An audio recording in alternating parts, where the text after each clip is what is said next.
Here's a quick technique to make your portraits look a little bit better by removing some of the dark circles that we typically see under people's eyes. And the technique I'm about to show you here uses a tool that you probably use a lot. However, we're going to change a couple of the settings to make the tool work a little bit better for us and just give us kind of a better end result here.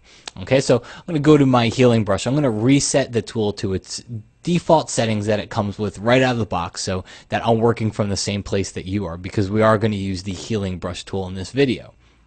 Now, what I always do when I'm doing any kind of retouching to the face is I create myself a separate blank layer. So I'm going to go to the layers palette, click on the new layer icon, because typically whenever I am doing anything to someone's face, I always want to reduce the opacity later on. So we're going to do just that. Alright, so I've got the healing brush. You can come up here to your brush picker, and if you actually click on the brush picker, you see you get a diameter and you get a hardness, and you can change all those sizes and kind of just move your cursor over, and you can kind of get a feel for how big it's going to be.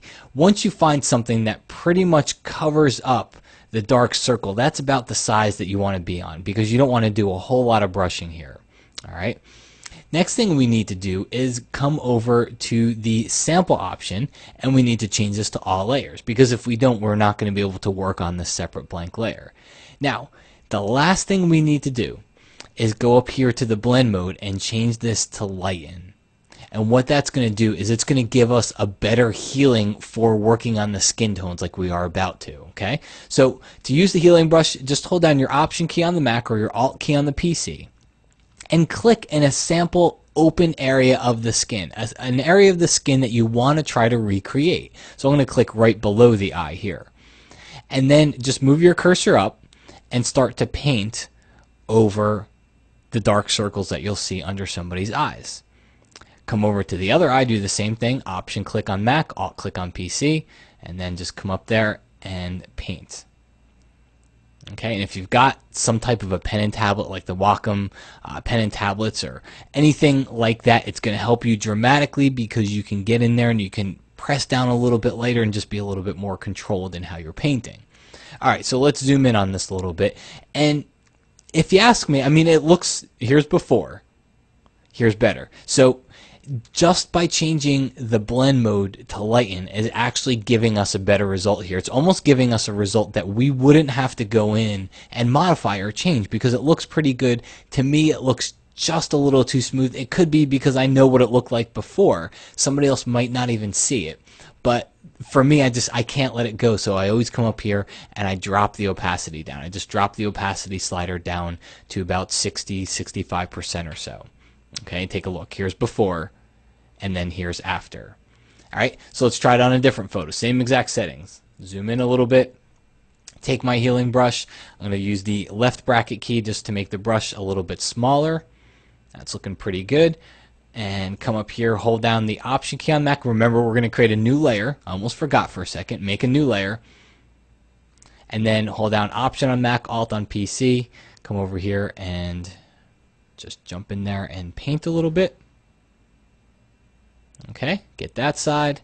Option or Alt click over here and get this side. Alright, looking pretty good.